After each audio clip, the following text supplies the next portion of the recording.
Amigas y amigos de Canal Universitario, tengan ustedes muy buenos días. Soy el doctor Gustavo Mendoza Ríos, profesor emérito, ginecobstetra de la Facultad de Medicina. Tenemos el placer de ingresar a vuestros hogares mediante su programa Cuidemos tu Salud para poder conversar fluidamente sobre temas sumamente importantes. Hoy tenemos un invitado muy especial, es el doctor Alfredo Zambrana. Él es profesor titular de la Facultad de Medicina y especialista en cirugía gastroenterológica. Le hemos pedido conversar sobre un tema muy frecuente entre nuestra población, a lo mejor más frecuente que en otras áreas del país mismo. Hablo de la pancreatitis aguda, un cuadro que afecta fundamentalmente a un órgano que se encuentra ubicado centralmente muy cerquita del estómago y del intestino grueso, que se llama páncreas y que tiene funciones endócrinas y exócrinas. De hecho, precisamente cuando se afecta seriamente el órgano, produce trastornos muy serios que pueden llevar a la muerte. Enseguida, amigos, conversaremos con nuestro invitado, pero ahora permítanme ir al sector FMENT Informa.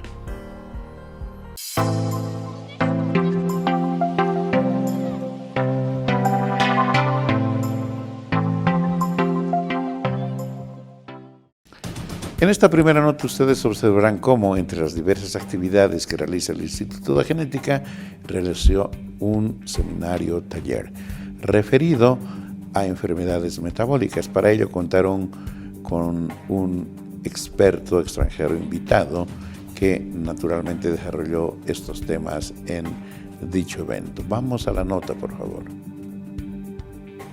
Bueno, hemos tenido la oportunidad de recibir a un eminente investigador en el área de las enfermedades metabólicas y las enfermedades mitocondriales, que es la medicina moderna, que realmente explica con una facilidad extraordinaria.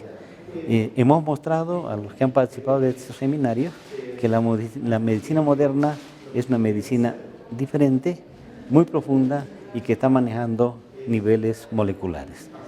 Ha sido un aporte muy positivo y como Instituto de Genética estamos muy contentos de haberlo invitado. ¿En qué consiste esta medicina moderna? Es la medicina que trabaja ya no como la medicina anterior, trabaja con moléculas que están vinculadas al proceso de cada célula del organismo y al atacar estas alteraciones que están dentro de la célula se mejora extraordinariamente cualquier cuadro de enfermedad. Estamos iniciando algunos procesos de identificación y de manejo de estos pacientes y esperemos que a corto plazo podamos ya manejar la terapéutica y el tratamiento de los pacientes con alteraciones metabólicas. ¿Se está capacitando a jóvenes estudiantes y docentes? Sí, estamos capacitando y estamos aprovechando la presencia del profesor para que podamos tener una relación de comunicación con Baylor Institute para que nuestros estudiantes que tengan interés puedan de repente desarrollar sus habilidades posgraduales en Estados Unidos. Y el seminario es sobre enfermedades poco frecuentes, errores innatos del metabolismo. Son enfermedades que se llaman enfermedades poco frecuentes, pero en realidad si uno las suma no son tan poco frecuentes, enfermedades hereditarias y enfermedades que pueden ser detectadas en el recién nacido y que si son detectadas en el recién nacido se pueden tratar con eficiencia y prevenir un retraso intelectual, un retraso cognitivo y esta gente puede estar, después pueden ser buenos ciudadanos y ciudadanas para sus respectivos países. Los resultados son que con una mejor tecnología se pueden detectar un gran panel o un panel con una gran cantidad de estas enfermedades, que también este tamizaje para recién nacidos no es solo bioquímico sino también genético. La idea sería que a través del gobierno o a través de salud pública haya una iniciativa para extenderlo a todo el territorio del país. Por ejemplo, en este caso Bolivia usando un tipo de tecnología que se llama espectrometría de masa. Entonces, eso es muy importante. Sería muy importante que se hiciese un cambio, que se adapte este tipo de tecnología para que toda la gente pueda tener acceso a eso y que los recién nacidos puedan tener acceso a tratamiento. La Facultad de Medicina ha garantizado siempre y seguirá garantizando el espacio vital de formación de nuestros estudiantes. Estos espacios vitales e irrenunciables son los hospitales públicos y de la seguridad social. De hecho, tenemos una ley, la ley de descentralización, que nos permite y dice de forma taxativa y clara usar los hospitales públicos para las universidades públicas. En este contexto y para reforzar este hecho, nuestras autoridades facultativas firmaron un convenio con las autoridades del Hospital del Niño para precisamente facilitar el ingreso de nuestros estudiantes de las distintas carreras a este tan importante centro médico para reforzar el trabajo del centro, pero fundamentalmente para mejorar la formación de nuestros estudiantes. Vayamos a la nota. Estamos aquí en las oficinas del vicedecanato de la Facultad de Medicina para rubricar el convenio entre la Facultad de Medicina y el Hospital del Niño para el trabajo conjunto entre ambas instituciones. Este es un convenio que ya lo tenemos hace muchísimos años. El Hospital del Niño es parte del complejo hospitalario de Miraflores y por lo tanto está involucrado en la formación de nuevos profesionales y en la formación de pre y posgrado para las carreras de medicina, enfermería, nutrición. Para nosotros constituye un orgullo porque esta es nuestra alma mater, la Facultad de Medicina de la Universidad Mayor de San Andrés, y estamos contentos por el hecho de que este es un convenio que va a reafirmar el eje docente asistencial que siempre debería prevalecer. El Hospital del Niño es un hospital de especialidades pediátricas, tenemos aproximadamente 23 especialidades pediátricas. No solamente abarcamos la carrera de medicina, también la carrera de enfermería. Hoy estamos realizando la firma del convenio interinstitucional entre un hospital, como consideramos hospital universitario, que es el Hospital del Niño, y nuestra facultad. Consideramos que este convenio es importantísimo porque a partir del mismo se va a ratificar los derechos y obligaciones que tenemos ambas instituciones, tanto para nuestros profesionales como para nuestros estudiantes. Lo que se pretende es fortalecer los procesos asistenciales, los procesos académicos que vayan en beneficio de tanto los profesionales que ejercen su actividad en el Hospital del Niño, nuestros señores docentes, llámense docentes titulares y docentes asistenciales, como también nuestros estudiantes. Y al hablar de estudiantes, estamos hablando de lo que son estudiantes de grado, como también estudiantes de posgrado. Bien amigos, ahora vayamos a un pequeño corte y volvemos. En instantes vuelve la programación de TVU.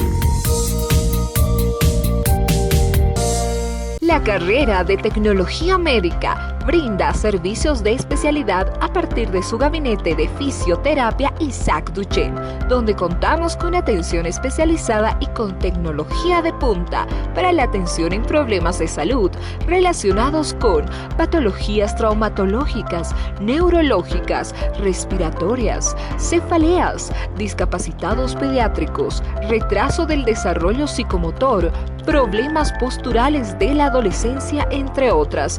Estamos ubicados en el subsuelo de la Facultad de Medicina de la UNSA. Contáctanos al 222-9593. Horarios de atención desde las 8 de la mañana a 12 del mediodía y de 14:30 a 18:30. Consulte el horario de evaluación. Gabinete de Fisioterapia Isaac Duchenne.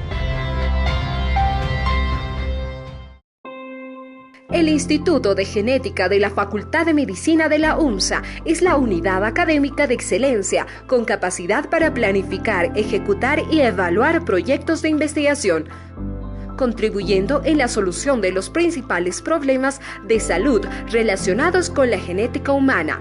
Es así que proponiendo e implementando acciones de prevención, diagnóstico, asesoramiento de etiología genética y congénita, apoyada con tecnología avanzada, el Instituto de Genética está en la vanguardia de investigación en problemas de genética en nuestra población. La unidad de posgrado de la Facultad de Medicina, en sus 4 ramas, ofrece cursos de formación especializada en doctorado en educación superior en salud, maestrías, especialidades y diplomados, con estrategias tecnológicas, innovadoras y altamente estructuradas para un ejemplar desempeño. Mayores informes en la página web posgrado.fment.umsa.bo o al teléfono 261-2387. Unidad de posgrado cualificando profesionales. Continúa con la programación de TVU.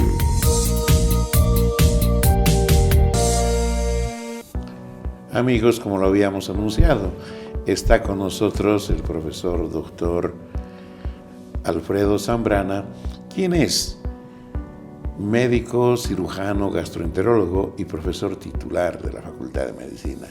Con él hemos de hablar del tema que ya habíamos anunciado, el de la pancreatitis aguda, fundamentalmente, que, como él nos relatará como experto, hacen poco más de 20 años en sus formas graves. Se esperaba que el 80 o más % de la población fallezca. Hoy la ciencia ha progresado increíblemente y los nuevos enfoques, las nuevas tendencias, los nuevos manejos y tratamientos realmente han revolucionado el manejo de esta patología. Pero ¿para qué vamos a hablar más? Permítanme saludar y presentarles al doctor Alfredo Zambrana. Doctor Zambrana, qué placer. Gracias por aceptar nuestra invitación. Muchas gracias a ustedes y dirigirme a la población. Como siempre es un gusto estar aquí en su programa. Gracias. Doctor Zambrana, yo había dicho hace un minuto, hace pocos años, el manejo de la pancreatitis realmente era un dolor de cabeza para los cirujanos, porque en sus formas graves frecuentemente eran intervenidas y la mortalidad era altísima. Hoy ha cambiado la cosa, pero para que la gente nos pueda entender mejor, ¿por qué no nos dice qué es la pancreatitis aguda?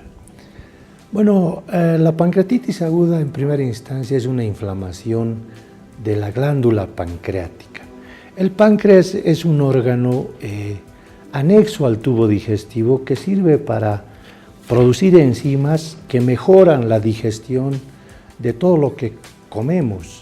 Entonces, cuando esta glándula se inflama, puede dar consecuencias, como decían antaño, mortales.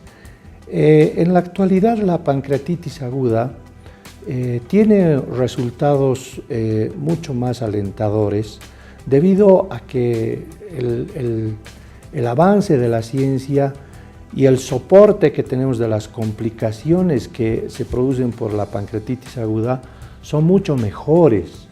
En la actualidad, este año se han revisado los conceptos, se han hecho muchas preguntas con relación a cosas que se estaban haciendo hace pocos años. Este 2019 ha salido un nuevo consenso y guías del manejo de la pancreatitis aguda que les voy a comentar un poco en el programa con relación a las anteriores guías y cómo ha mejorado el manejo de esta enfermedad paulatinamente. Correcto. Doctor Zambrana, la gente debe saber cuáles son las principales causas que provocan esta inflamación de la glándula. Que valga la pena también recordar que prácticamente el conducto le llamaremos pancreático a este momento y el conducto biliar le llamaremos, para no hablar del colédoco ni cosa parecida, desembocan juntos prácticamente al duodeno. Exacto. Entonces es posible que se pueda mejor entender ahora qué es lo que pasa para que ocurra una pancreatitis. Sí, como van a ver en la diapositiva, La causa más importante en este consenso se ha determinado que sigue siendo la causa biliar. En este caso son piedritas que se forman en la vesícula biliar y que de alguna manera se desprenden de la vesícula biliar, pasan por el conducto biliar accesorio, que es el conducto cístico, al conducto biliar principal, y este en muchos casos desemboca conjuntamente con el conducto pancreático. El hecho de que se obstruya en forma temporal este conducto hace básicamente que se produzca esta inflamación. La segunda causa sigue siendo el consumo excesivo del alcohol, ¿no? Y a medida que se van, digamos, dando este consumo abusivo y excesivo del alcohol, se van produciendo sustancias que producen inflamación no solo a nivel de la glándula pancreática, sino en el entorno digestivo en general, que despierta esta enfermedad y hace que se produzca, si me permiten el término. Correcto. ¿Existe alguna edad que la enfermedad frecuentemente afecte? Por ejemplo, se describen en adultos más que en niños, por ejemplo, ¿cierto? Y dentro de los adultos, ¿alguna edad en particular? Sí, evidentemente va de la mano, ¿no? con la edad en la que se presentan los cálculos a las piedritas que se encuentran en la vesícula, que más o menos oscila entre los 35 y los 55 años, que es una edad eminentemente productiva del ser humano. Y si bien la pancreatitis aguda en antaño era mucho más frecuente en varones, en la actualidad se ha equiparado el número de pacientes con pancreatitis aguda debido a que se hacía un conjunto, digamos, de pacientes, del número de pacientes que tenían pancreatitis aguda, y la mayor parte de los pacientes con pancreatitis aguda alcohólica eran varones. Pero en la actualidad, equiparando, digamos, hay más o menos todavía un leve incremento en el número de pacientes con pancreatitis aguda en varones, pero con muy poca relación a las mujeres, porque las mujeres tienen más enfermedad biliar, o sea, cálculos en la vesícula biliar, que los varones, ¿no?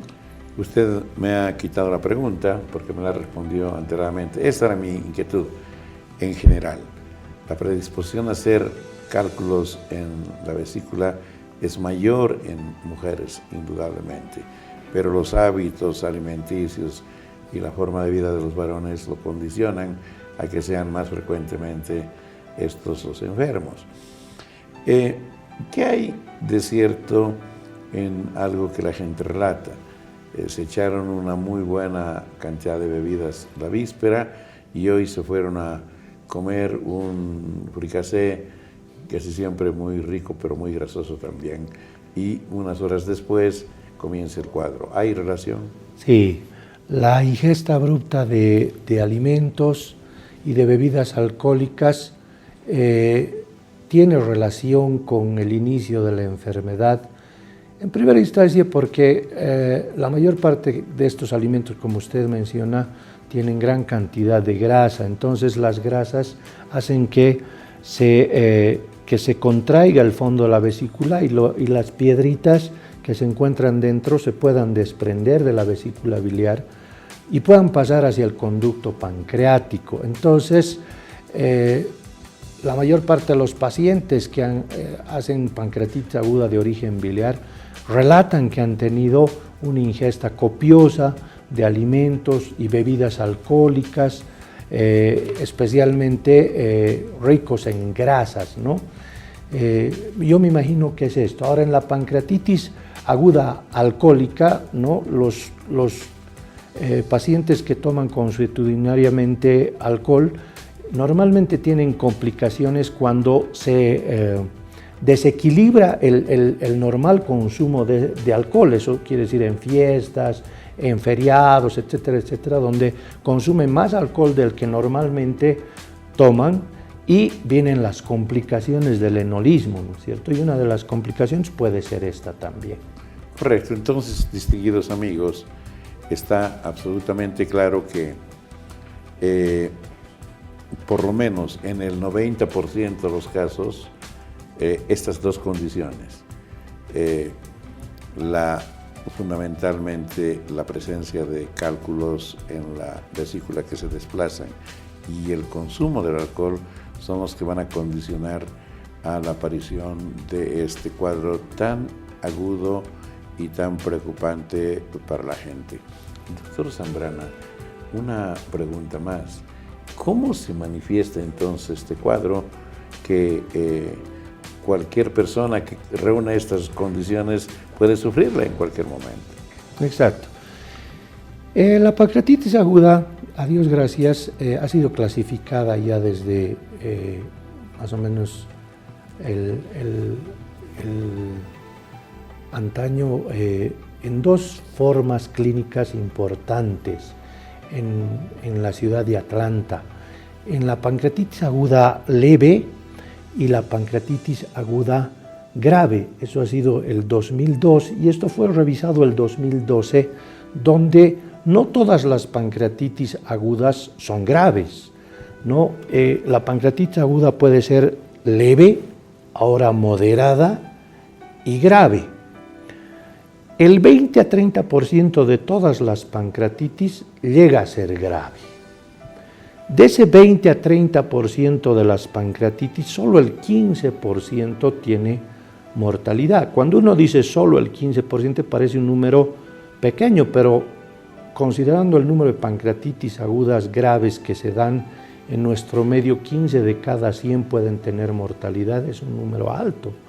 Entonces, nosotros justamente vemos esos casos muy complicados de pancreatitis aguda, porque las pancreatitis agudas leves y moderadas tienen una restitución rápida y sin ninguna secuela con relación a la función de la glándula pancreática. ¿Cómo se manifiesta la pancreatitis aguda? Esencialmente por dolor en el abdomen, al centro, dirigido hacia ambos lados, como en un cinturón, ¿no? Hasta atrás. El paciente refiere que el dolor es muy intenso. Cuanto, digamos, más intenso es, el paciente acude más rápidamente al centro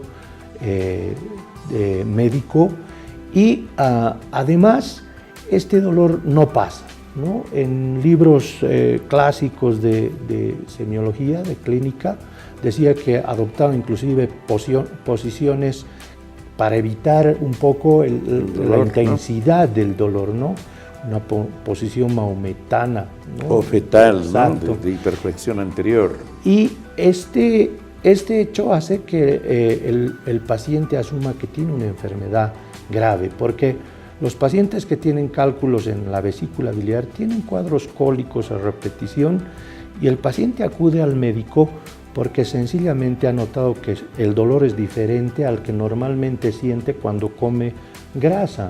En este caso no pasa, es muy intenso, está ubicado en un lugar más central y más alto y la irradiación es hacia los dos lados. Entonces, de por sí el paciente asume que la cosa ha empeorado o es otro el cuadro que se está produciendo, acude al médico y además empieza a presentar vómitos a medida que va pasando el tiempo, muy importantes, en gran cantidad.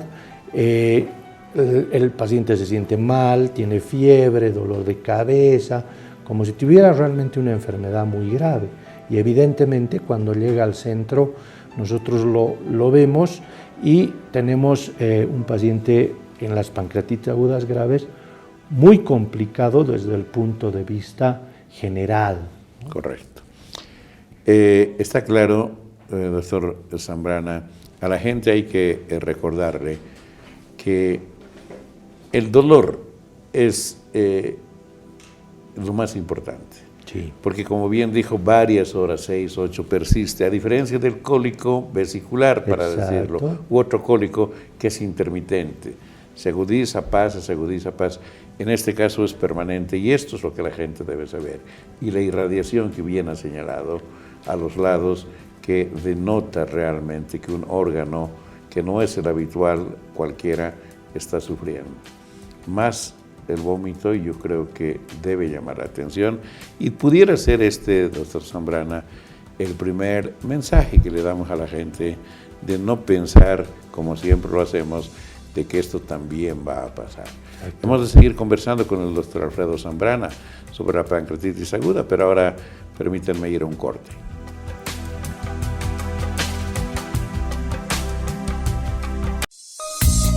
En instantes vuelve la programación de TVU.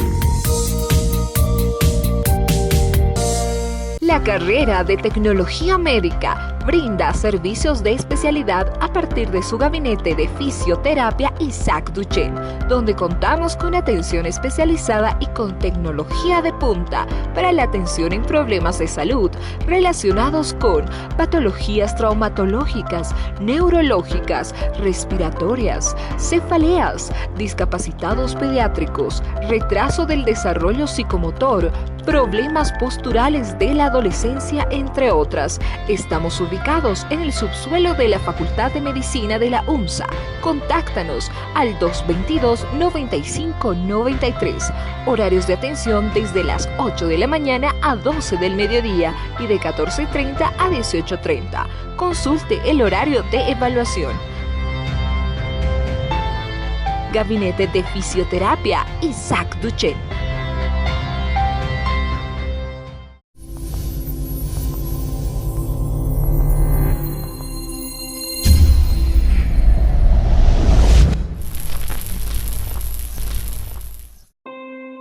El Instituto de Genética de la Facultad de Medicina de la UMSA es la unidad académica de excelencia con capacidad para planificar, ejecutar y evaluar proyectos de investigación, contribuyendo en la solución de los principales problemas de salud relacionados con la genética humana.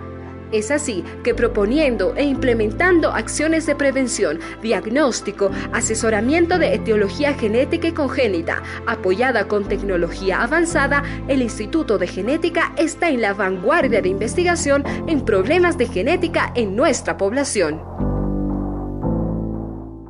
La unidad de posgrado de la Facultad de Medicina, en sus 4 ramas, ofrece cursos de formación especializada en doctorado en educación superior en salud, maestrías, especialidades y diplomados, con estrategias tecnológicas, innovadoras y altamente estructuradas para un ejemplar desempeño.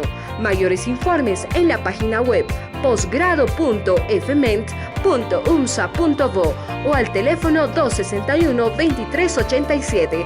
Unidad de posgrado cualificando profesionales. Continúa con la programación de TVU. Bien, amigos, estamos con el doctor Alfredo Zambrana conversando sobre la pancreatitis aguda. Doctor Zambrana, esta signo-sintomatología que ha usted relatado se acompaña de algunos otros signos o síntomas que pudieran complementar a este cuadro inflamatorio. Sí.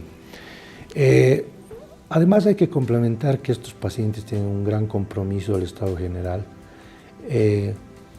Uno de los síntomas importantes es la fiebre a medida que van pasando las horas, porque hay una gran inflamación a nivel de la celda pancreática, que es la ubicación donde está esta glándula, y se están liberando numerosas sustancias que producen inflamación, y estas sustancias también, muchas de ellas, producen fiebre. Por otra parte, a medida de que la enfermedad se instala, también se instalan complicaciones tempranas y complicaciones tardías. Las complicaciones tempranas son las más temidas debido a que el paciente con pancreatitis aguda normalmente no muere por falla o no se complica por la falla de la glándula pancreática. Aunque se lesione terriblemente. ¿Verdad? Aunque ya vamos a ver en el diagnóstico, veamos imágenes catastróficas en la tomografía o tengamos, digamos, pacientes en la cirugía misma con gran cantidad de necrosis o muerte del tejido que hayamos observado o gran cantidad de pus, esto no tiene relación directa con la función del páncreas. En realidad lo que mata al paciente es justamente esta inflamación, y la inflamación se traduce en falla de los pulmones, falla de los riñones, sangran, son pacientes que tienen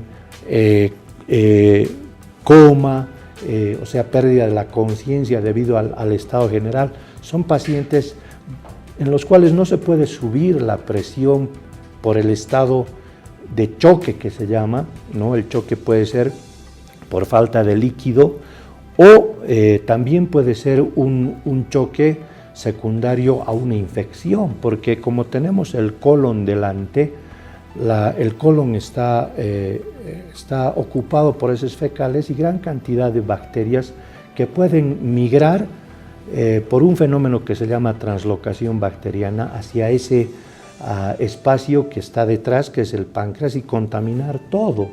Entonces resulta que el paciente puede fallecer de ese choque séptico, ¿no? Séptico. Y en consecuencia, esto es lo que hace temer la evolución de la enfermedad. No obstante, también la mortalidad ha bajado mucho debido a que han mejorado el tipo de antibióticos que se usa, la asistencia por terapias intensivas y la mínima invasión cuando uno realiza procedimientos de, digamos, de resolución de uno de estos problemas. Pero para que la gente nos pueda comprender mejor, las formas leves con manejo médico adecuado se resuelven rápido ad íntegro. ¿Depende esto entonces de la solución del problema que generó la pancreatitis? Básicamente, por ejemplo, si hubo una obstrucción por un calculito, sí. Si lo desobstruimos, el drenaje se resuelve y el cuadro puede mejorar. Exacto. Entonces depende de ello, es decir, del tiempo que transcurre para resolver ese tema, o depende de otros factores. Evidentemente, este ha sido uno de los puntos fundamentales de discusión en este consenso, ¿no? ¿En qué momento resolver el problema que ha causado la pancreatitis aguda? No hace muchos años nosotros esperábamos a que bajen las enzimas pancreáticas, que son unos exámenes de laboratorio que hacemos para determinar el estado de la pancreatitis aguda y el control de la misma. Entonces, decimos que cuando bajaban estas enzimas nosotros, y clínicamente el paciente mejoraba, entonces nosotros podíamos resolver el cuadro de la vesícula biliar. En el caso de que haya una piedrita todavía impactada en el conducto biliar o pancreático, entonces se hace un estudio endoscópico que se llama ERCP. En este estudio endoscópico se hace un corte a nivel de la desembocadura del conducto pancreático y biliar, ¿no? En la segunda porción del duodeno, y se introducen unos instrumentos especiales como unas canastitas o unos globitos que limpian la vía biliar por barrido de las piedritas que puedan estar adentro. Entonces este también ha sido un punto de discusión, y solamente cuando se evidencia que hay un cálculo impactado o trancado, si me permiten, es cuando se hace la RCP. Porque la RCP puede ser un causal de pancreatitis aguda también. Entonces, la medicina actual está yendo básicamente a la mínima invasión y a la mínima agresión. Entonces, solamente se hace esta RCP en casos que se evidencie un cálculo trancado. Después hay que esperar, como usted dice, la pancreatitis aguda leve y moderada se resuelven con soportes, digamos, de líquidos, analgésicos. Más un rato vamos a hablar el papel de los antibióticos. Y para de contar, eso va a pasar y después se ataca la parte etiológica y el paciente recupera muy bien. De acuerdo. Estas son las formas leves que obviamente de todas formas necesitan de un apoyo por el cuerpo médico, indudablemente. Sí. Porque básicamente, como vamos a enseguida a hablar, el diagnóstico es lo que va a definir uno u otro camino, ¿no es cierto? Pero, doctor Zambrana, de alguna manera usted nos ha relatado la inflamación de la glándula pancreática que sufre agudamente, pero resuelve rápidamente también su inflamación. Las formas graves, doctor, son más dramáticas, porque la gente debe saber que gracias a la autoagresión que sufre el propio órgano por sus propias secreciones, para decirlo groseramente, puede generar necrosis, puede generar autodigestión, ¿no es cierto?, de la glándula, e inclusive puede después abscedarse, etc. Cuéntenos, por favor, qué cosas le pasa a la glándula en los casos graves. Bien, los casos graves son los que nos ocupan más en los hospitales, en los centros, digamos, de especialidad y de tercer nivel de atención, debido a que estos son los que presentan morbilidad y mortalidad. Entonces, nos ocupamos de estos casos en el sentido de prevenir tempranamente las complicaciones que puedan llevar a la muerte a un paciente. En este caso, y uno de los temas que se discutieron en este consenso del 2019 ha sido cuándo entra un paciente o un paciente con pancreatitis aguda a una unidad de cuidados intensivos. Entonces, ahí se han definido que el paciente tiene que estar monitorizado, quiere decir que uno tiene que vigilar perfectamente la parte respiratoria, la parte renal, hemodinámica y todos la parte laboratorial, y se han diseñado diferentes escalas, tanto diagnósticas como pronósticas, para ir controlando este tipo de manifestaciones que nos puedan dar una lectura temprana de una complicación. Por ejemplo, digamos, en laboratorio nosotros pedimos la PCR y cuando está alta intuimos que la inflamación es severa. Por ejemplo, hay una enzima que se llama procalcitonina, que es un marcador temprano de infección o de necrosis importante. Entonces, cuando se eleva este laboratorio, nosotros tomamos recaudos, ¿no? De la misma manera tenemos escalas como, por ejemplo, Ranson, Apache, Glasgow, y las mismas escalas tomográficas como que nos sirven básicamente, ¿no?, para predecir cómo va a ir la enfermedad, ¿ah?, como Baltasar, por ejemplo, ¿no? En este caso, eso ha disminuido dramáticamente la mortalidad de estos pacientes, el prevenir la complicación o tratarla antes de que se presente. O sea, los pacientes que tienen en escalas de Apache, por ejemplo, bajas o muy altas, porque son de ambos lados. Exacto. Entonces pueden ir a unidades de cuidado intensivo, sabemos cuándo intubar al paciente, cuándo sedarlo, ¿no? El manejo del dolor es muy importante en la actualidad. Y la otra cosa, también en el transcurso de la enfermedad, son los nuevos conceptos con relación a nutrición del paciente, aún estando enfermo, ¿no? Correcto. Amigos, creemos que definitivamente el doctor Zambrana ha sido muy objetivo. Fíjense ustedes, el médico o el equipo médico básicamente hace el diagnóstico y recurre, y ahora sí recién le vamos a preguntar a una serie de exámenes de gabinete, laboratorio y otros, para hacer lo más precisamente posible el diagnóstico, porque de él dependerá el pronóstico. Entonces, el doctor Zambrana nos dijo con meridiana claridad, los casos severos son los que causan muerte.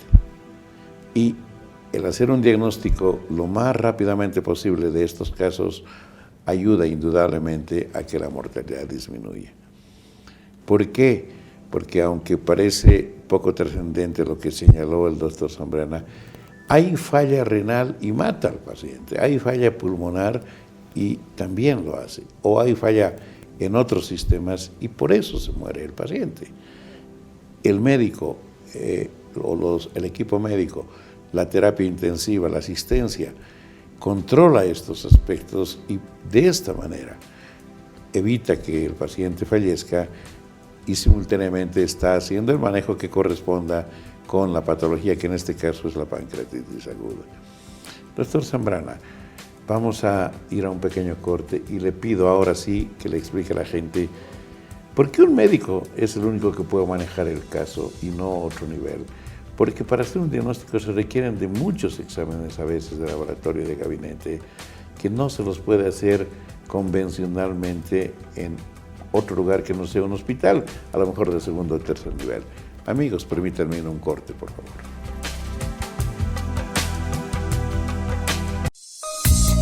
En instantes vuelve la programación de TVU. La carrera de Tecnología Médica brinda servicios de especialidad a partir de su gabinete de fisioterapia Isaac Duchenne, donde contamos con atención especializada y con tecnología de punta para la atención en problemas de salud relacionados con patologías traumatológicas, neurológicas, respiratorias, cefaleas, discapacitados pediátricos, retraso del desarrollo psicomotor, problemas posturales de la adolescencia, entre otras. Estamos ubicados en el subsuelo de la Facultad de Medicina de la UNSA. Contáctanos al 222-9593. Horarios de atención desde las 8 de la mañana a 12 del mediodía y de 14:30 a 18:30. Consulte el horario de evaluación. Gabinete de Fisioterapia Isaac Duchenne. El Instituto de Genética de la Facultad de Medicina de la UNSA es la unidad académica de excelencia con capacidad para planificar, ejecutar y evaluar proyectos de investigación, contribuyendo en la solución de los principales problemas de salud relacionados con la genética humana. Es así que proponiendo e implementando acciones de prevención, diagnóstico, asesoramiento de etiología genética y congénita, apoyada con tecnología avanzada, el Instituto de Genética está en la vanguardia de investigación en problemas de genética en nuestra población.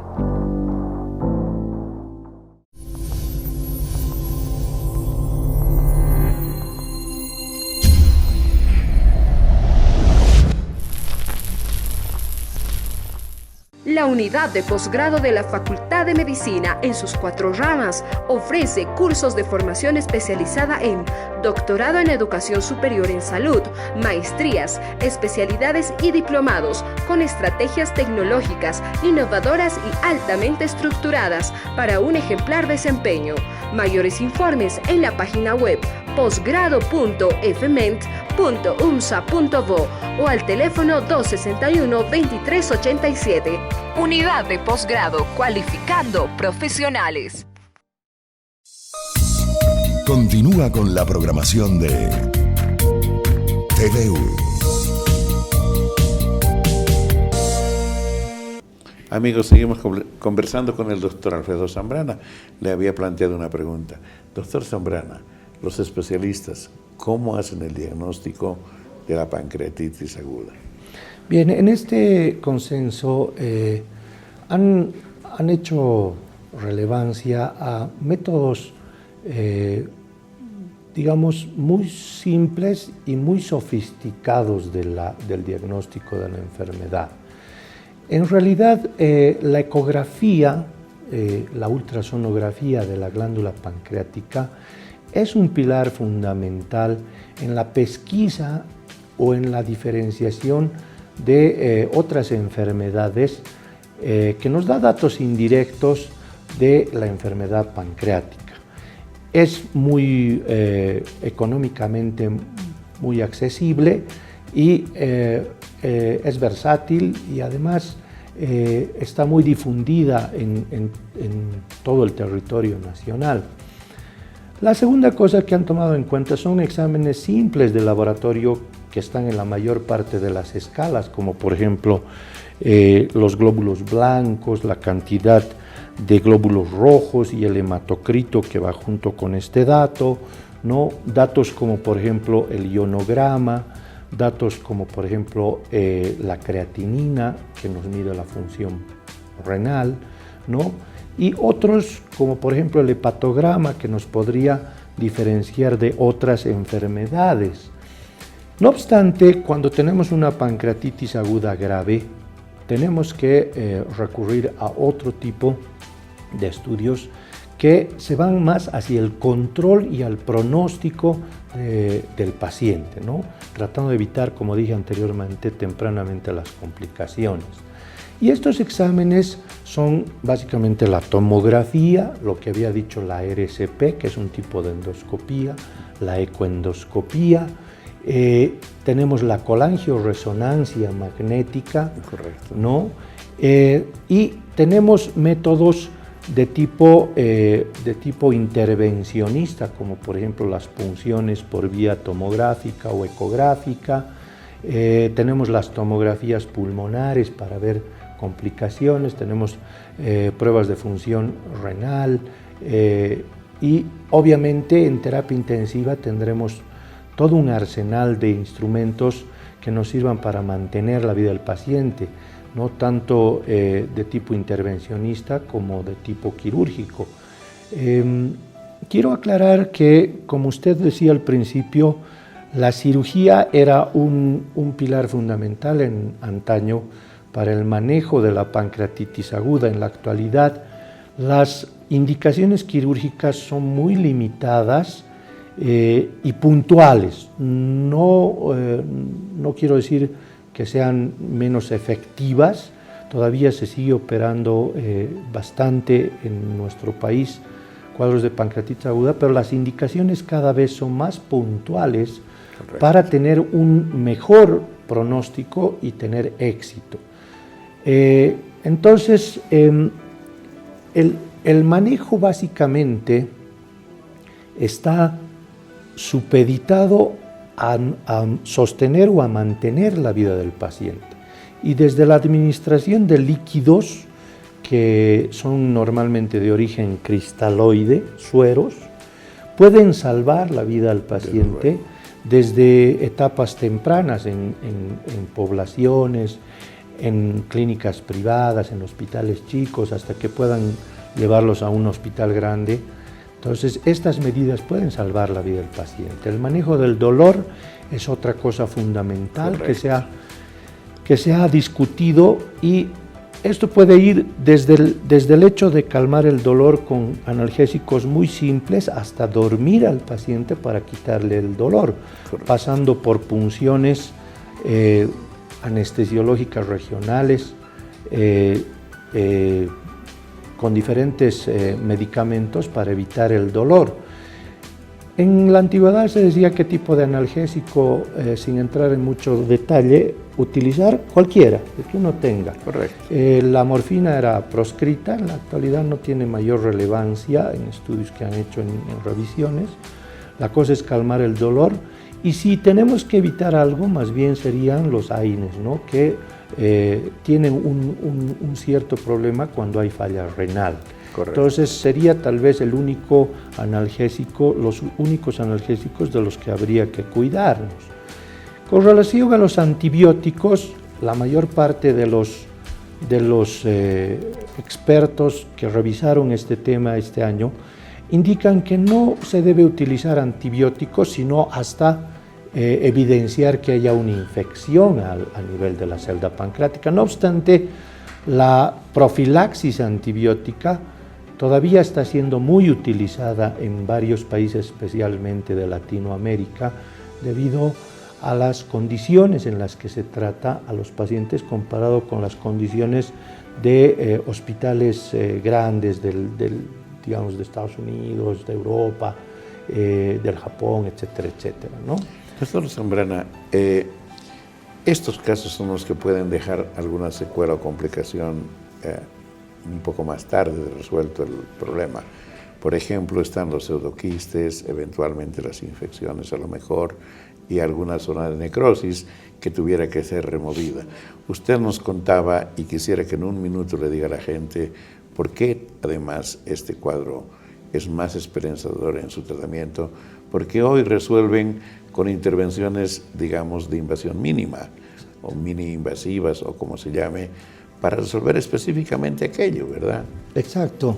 La agresión quirúrgica sistemáticamente se ha reducido por la mínima invasión y han aparecido técnicas al margen de la técnica abierta, como son la técnica laparoscópica, como las técnicas endoscópicas, como las técnicas de punciones por guías ecográficas o tomográficas, que en este consenso indican y llevan a mejores resultados que las técnicas más, digamos, quirúrgicas abiertas o más agresivas, ¿no? Y por eso en la actualidad se están imponiendo con relación a otras técnicas. Amigos, creo que los mensajes son clarísimos.